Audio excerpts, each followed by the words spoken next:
Υπάρχει κάτι που κανείς δεν σου έχει πει ανοιχτά για την κβαντική εκδήλωση, και δεν το λέω για να ακουστώ διαφορετικός ή για να σε εντυπωσιάσω. Το λέω γιατί αν έχεις δοκιμάσει οτιδήποτε σχετικό και δεν είδες αποτέλεσμα, υπάρχει ένας πολύ συγκεκριμένος λόγος. Και δεν έχει να κάνει με το πόσο σκληρά προσπάθησες ή πόσο πολύ το ήθελες. Πιθανόν να έχεις κάνει οραματισμούς, να έχεις γράψει δηλώσεις, να έχεις δοκιμάσει ό,τι τεχνική κυκλοφορεί εκεί έξω. Και κάπου στη διαδικασία ένιωσες, έστω για λίγο, ότι κάτι συμβαίνει, ότι είσαι στο σωστό δρόμο, και μετά τίποτα. Ή ίσως κάτι μικρό που μπορούσες να αποδώσεις σε σύμπτωση, και γύρισες στην αρχή, αναρωτώμενος αν όλο αυτό είναι απλώς ωραίες ιδέες που δεν δουλεύουν στην πραγματικότητα. Το πρόβλημα δεν είναι ότι η κβαντική εκδήλωση δεν δουλεύει.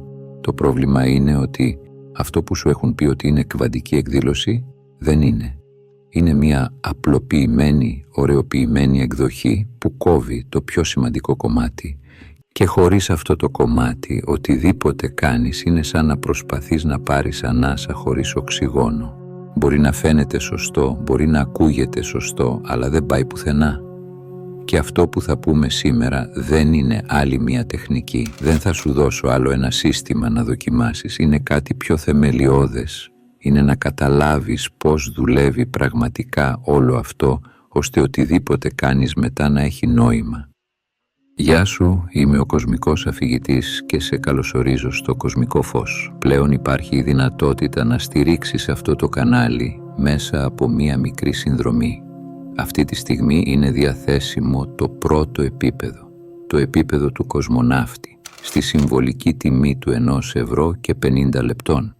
Προσφέρει σήματα αφοσίωσης, εξατομικευμένα emoji και ευχαριστίες μελών. Όπως και να έχει, ευχαριστώ που είσαι εδώ. Ας ξεκινήσουμε. Ας ξεκινήσουμε από το πώς οι περισσότεροι άνθρωποι προσεγγίζουν την κβαντική εκδήλωση. Υπάρχει ένα μοντέλο που έχει επικρατήσει και μοιάζει κάπως έτσι. Σκέφτομαι αυτό που θέλω, το οραματίζομαι όσο πιο ζωντανά μπορώ, το ζητάω από το σύμπαν και μετά περιμένω να έρθει. Και αν δεν έρθει, σημαίνει ότι δεν το οραματίστηκα αρκετά καλά ή δεν πίστεψα αρκετά ή έκανα κάποιο λάθος στη διαδικασία. Οπότε δοκιμάζεις άλλη τεχνική και μετά άλλη και μετά βρίσκεις κάποιον online που λέει ότι ξέρει το σωστό τρόπο και ξεκινάς από την αρχή. Αυτό το μοντέλο έχει ένα θεμελιώδες πρόβλημα που κανείς δεν το λέει ανοιχτά. Προϋποθέτει ότι η εκδήλωση είναι κάτι που κάνεις, μία πράξη, μία τεχνική που εκτελείς για κάποια λεπτά την ημέρα και μετά περιμένεις αποτέλεσμα, σαν να στέλνεις ένα email στο σύμπαν και να περιμένεις απάντηση. Και αυτή η αντίληψη είναι που σαμποτάρει τα πάντα από την αρχή, χωρίς καν να το καταλαβαίνεις, γιατί σε βάζει στη λάθος σχέση με όλη τη διαδικασία. Σκέψου πώς λειτουργεί αυτό στην πράξη. Κάθεσαι, κλείνεις τα μάτια σου, φαντάζεσαι ότι έχεις ήδη αυτό που θέλεις. Το σπίτι, τα χρήματα, τη σχέση, ό,τι είναι αυτό για σένα. Προσπαθείς να νιώσεις τα συναισθήματα που θα είχες αν ήταν ήδη δικό σου. Ίσως τα νιώθεις έστω και λίγο και νιώθεις καλά, νιώθεις ότι κάτι κάνεις. Και μετά τελειώνει ο οραματισμός και συνεχίζεις τη μέρα σου. Πας στη δουλειά σου, μιλάς με τον κόσμο, αντιμετωπίζεις τα προβλήματά σου και μέσα στη μέρα σου, βαθιά μέσα σου, εξακολουθείς να πιστεύεις ότι αυτά τα πράγματα είναι μακριά, ότι δεν είναι ακόμα δικά σου, ότι είσαι κάποιος που τα θέλει, όχι κάποιος που τα έχει. Και αυτή η πεποίθηση, αυτή η βαθύτερη αίσθηση για το ποιος είσαι και τι σου ανήκει, είναι πολύ πιο δυνατή από οποιονδήποτε οραματισμό 10 λεπτών.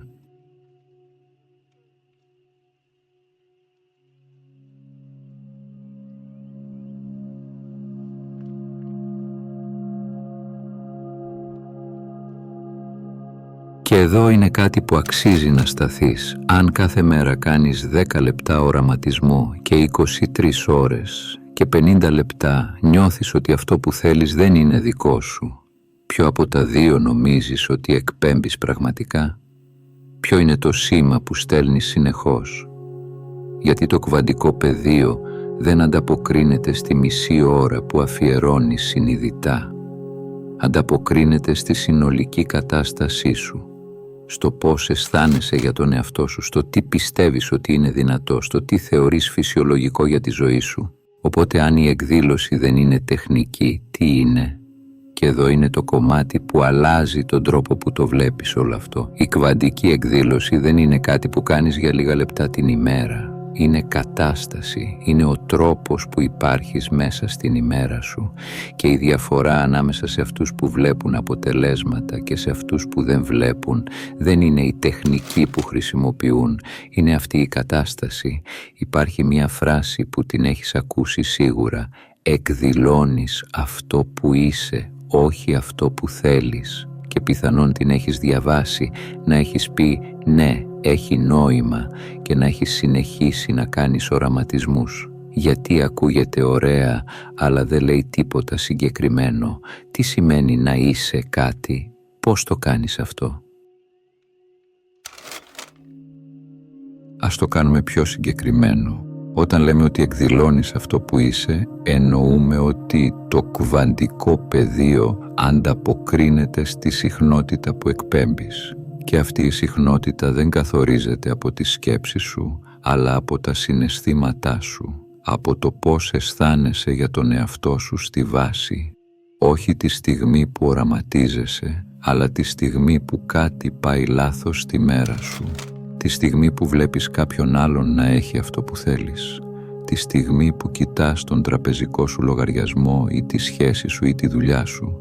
Αυτή τη στιγμή τι νιώθεις? Γιατί αυτό είναι η πραγματική σου συχνότητα. Και εδώ είναι κάτι που λίγοι εξηγούν με σαφήνεια. Δεν μπορείς να εκδηλώσεις αυθονία ενώ νιώθεις έλλειψη. Δεν μπορείς να εκδηλώσεις μια υγιή σχέση ενώ βαθιά μέσα σου πιστεύεις ότι δεν αξίζεις αγάπη. Δεν μπορείς να εκδηλώσεις επιτυχία ενώ η βασική σου αίσθηση για τον εαυτό σου είναι ότι δεν είσαι αρκετός. Γιατί αυτές οι βαθύτερες πεποιθήσεις είναι το σήμα που εκπέμπεις συνεχώς και το κβαντικό πεδίο τις αντικατοπτρίζει πίσω σε σένα με ακρίβεια. Όχι γιατί είναι άδικο, αλλά γιατί αυτή είναι απλώς η φύση του. Αντικατοπτρίζει αυτό που φέρνεις μέσα σου. Οπότε η πραγματική εκδήλωση δεν ξεκινάει με το να οραματίζεσαι τι θέλεις. Ξεκινάει με το να αλλάξεις το πώς αισθάνεσαι για τον εαυτό σου, το πώς αισθάνεσαι για αυτό που αξίζεις, για αυτό που είναι δυνατό, για το ποιος είσαι. Και αυτό δεν είναι απλώς ψυχολογία ή αυτοβελτίωση. Αυτό είναι κβαντική φυσική. Η ιδέα ότι ο παρατηρητής επηρεάζει αυτό που παρατηρεί. Και ο παρατηρητής δεν είναι ο νους σου, είναι η συνολική κατάστασή σου. Οπότε, αν η εκδήλωση είναι κατάσταση και όχι τεχνική, γιατί είναι τόσο δύσκολο να φτάσεις σε αυτή την κατάσταση και να μείνεις εκεί, γιατί ακόμα και όταν το καταλαβαίνεις διανοητικά κάτι σε τραβάει πίσω, και εδώ μπαίνει το κομμάτι που οι περισσότεροι αποφεύγουν να κοιτάξουν γιατί είναι λίγο πιο άβολο από μια τεχνική. Το πρόβλημα δεν είναι ότι δεν ξέρεις τι θέλεις και δεν είναι ότι δεν πιστεύεις στην κβαντική εκδήλωση. Το πρόβλημα είναι ότι κάπου βαθιά μέσα σου υπάρχει ένα άλλο σύστημα που τρέχει παράλληλα και αυτό το σύστημα έχει τη δική του γνώμη για το τι αξίζεις και τι είναι δυνατό για σένα. Και αυτή η γνώμη είναι συνήθως πολύ διαφορετική από αυτό που λες ότι θέλεις. Σκέψου το έτσι. Συνειδητά λες θέλω αυθονία, αλλά το υποσυνείδητό σου έχει αποθηκευμένο κάτι διαφορετικό. Ίσως ότι τα χρήματα φέρνουν προβλήματα, ότι οι πλούσιοι άνθρωποι είναι άπλιστοι, ότι δεν είσαι ο τύπος που έχει πολλά. Αυτές τις πεποιθήσεις δεν τις έχεις επιλέξει συνειδητά, τις έχεις απορροφήσει από την οικογένειά σου, από το περιβάλλον σου, από εμπειρίες που έζησες και ερμήνευσες με συγκεκριμένο τρόπο. Και τώρα κάθεσαι και κάνεις οραματισμούς για αυθονία, αλλά το υποσυνείδητό σου κοιτάει αυτή την εικόνα και λέει «αυτό δεν είναι για σένα». Και το κβαντικό πεδίο ακούει το υποσυνείδητο, όχι τον οραματισμό. Και αυτό εξηγεί κάτι που πολλοί έχουν βιώσει αλλά δεν μπορούν να εξηγήσουν. Γιατί κάποιες φορές κάτι έρχεται, μια ευκαιρία, μια σύμπτωση, κάτι που φαίνεται να πηγαίνει στη σωστή κατεύθυνση και μετά κάτι γίνεται και χάνεται. Ή το αποφεύγεις χωρίς λόγο, ή το σαμποτάρεις χωρίς να το καταλαβαίνεις. Αυτό δεν είναι κακή τύχη, είναι το υποσυνείδητο που κάνει τη δουλειά του να σε γυρίζει πίσω στο επίπεδο που πιστεύει ότι σου ανήκει. Υπάρχει μια έννοια που λέγεται θερμοστάτης επιτυχίας. Ο θερμοστάτης ενός δωματίου έχει μια ρυθμισμένη θερμοκρασία. Αν η θερμοκρασία ανέβει πάνω από αυτό το επίπεδο, ο θερμοστάτης ενεργοποιείται και την κατεβάζει. Αν πέσει κάτω, την ανεβάζει. Πάντα επιστρέφει στη ρυθμισμένη θερμοκρασία. Το υποσυνείδητό σου λειτουργεί ακριβώς έτσι. Έχει μια ρυθμισμένη θερμοκρασία για κάθε τομέα της ζωής σου, για τα χρήματα, για τις σχέσεις, για την επιτυχία. Και όσο και αν προσπαθείς να ανεβείς πάνω από αυτό το επίπεδο, θα υπάρχει πάντα κάτι που σε τραβάει πίσω, μέχρι να αλλάξεις τη ρύθμιση. Οπότε το εμπόδιο δεν είναι εξωτερικό, δεν είναι η αγορά, δεν είναι οι συνθήκες, δεν είναι η τύχη, είναι αυτή η ρυθμισμένη θερμοκρασία που φέρεις μέσα σου. Και μέχρι να την αλλάξεις, μπορείς να κάνεις κάθε τεχνική που υπάρχει και το αποτέλεσμα θα είναι πάντα το ίδιο. Θα επιστρέφεις στο ίδιο επίπεδο. Οπότε πώς αλλάζεις τη ρύθμιση? Και εδώ θέλω να είμαι πολύ συγκεκριμένος, γιατί αυτό είναι το κομμάτι που συνήθως γίνεται είτε πολύ αόριστο είτε πολύ τεχνικό και κανένα από τα δύο δεν βοηθάει. Το πρώτο πράγμα που πρέπει να καταλάβεις είναι ότι δεν αλλάζεις το υποσυνείδητο με το να του λες τι να πιστέψει. Δεν αρκεί να επαναλαμβάνεις δηλώσεις μπροστά στον καθρέφτη κάθε πρωί, γιατί το υποσυνείδητο δεν πείθεται από λόγια, πείθεται από εμπειρίες και από συναισθήματα. Οπότε το ερώτημα δεν είναι τι λες στον εαυτό σου, είναι τι νιώθεις για τον εαυτό σου στη βάση.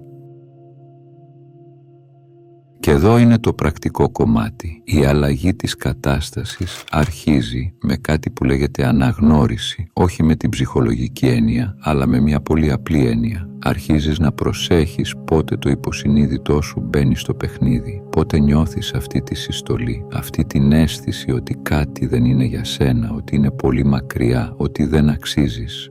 Και αντί να το αγνοείς ή να προσπαθείς να το σκεπάσεις με θετικές σκέψεις, απλώς το παρατηρείς. Λες, ωραία, αυτό είναι το πρόγραμμα που τρέχει τώρα. Και αυτή η απόσταση, το να βλέπεις το πρόγραμμα αντί να είσαι μέσα σε αυτό, αλλάζει κάτι αυτόματα. Το δεύτερο πράγμα είναι να αρχίσεις να χτίζεις αποδείξεις για τη νέα κατάσταση που θέλεις να φτάσεις. Και εδώ μπαίνει κάτι που οι περισσότεροι παραλείπουν εντελώς. Δεν χρειάζεται να έχεις ήδη αυτό που θέλεις για να αρχίσεις να νιώθεις ότι το αξίζεις. Χρειάζεται να βρεις αποδείξεις που υπάρχουν ήδη στη ζωή σου, έστω και μικρές, που να επιβεβαιώνουν ότι η νέα εικόνα είναι δυνατή. Ένα πράγμα που έχεις καταφέρει που δεν περίμενες. Μία στιγμή που κάτι ήρθε πιο εύκολα από ό,τι νόμιζες. Μία σχέση που λειτουργήσε όταν δεν την πίεζες. Το μυαλό σου χρειάζεται αυτές τις αποδείξεις για να αρχίσει να αλλάζει γνώμη και αν δεν του τις δώσεις εσύ θα συνεχίσει να χρησιμοποιεί τις παλιές. Και το τρίτο πράγμα είναι να αλλάξεις τη σχέση σου με το αποτέλεσμα. Γιατί ένα από τα πιο κοινά λάθη στην εκδήλωση είναι η προσκόλληση. Το να θέλεις κάτι τόσο πολύ που η απουσία του να γίνεται η κυρίαρχη συχνότητά σου. Όταν είσαι προσκολλημένος στο αποτέλεσμα, εκπέμπεις συνεχώς ότι δεν το έχεις ακόμα και αυτό ακριβώς εκδηλώνεις, την έλλειψή του. Η αποδέσμευση από το αποτέλεσμα δεν σημαίνει ότι δεν το θέλεις, σημαίνει ότι δεν χρειάζεσαι να το έχεις για να νιώθεις ολοκληρωμένος και αυτή η κατάσταση, το να θέλεις κάτι χωρίς να το χρειάζεσαι, είναι η πιο δυνατή συχνότητα που μπορείς να εκπέμψεις.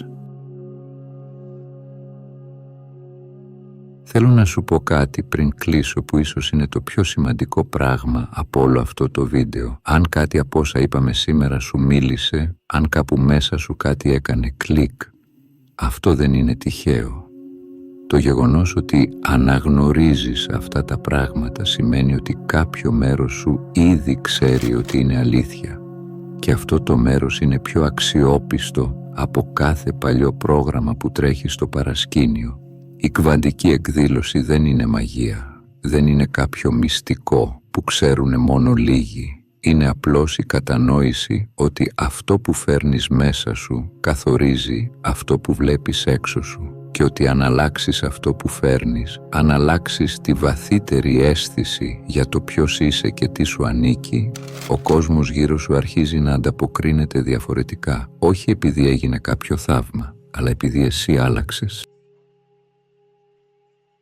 Θέλω να ευχαριστήσω μέσα από την καρδιά μου τους συνδρομητές του καναλιού που με την στήριξή τους βοηθάνε αυτό το κανάλι να ανθίσει. Αν έφτασες μέχρι εδώ, σε ευχαριστώ που ήσουν ασυνοδοιπόρος στο ταξίδι μου. Αν έμαθες κάτι καινούριο από αυτό το βίντεο, μπορείς να πατήσεις like, να γράψεις σχόλιο, να κάνεις εγγραφή ή να το μοιραστείς με κάποιον. Από όποιες συντεταγμένες του κόσμου κι αν μ' ακούς, να προσέχεις τον εαυτό σου και να πας στο καλό.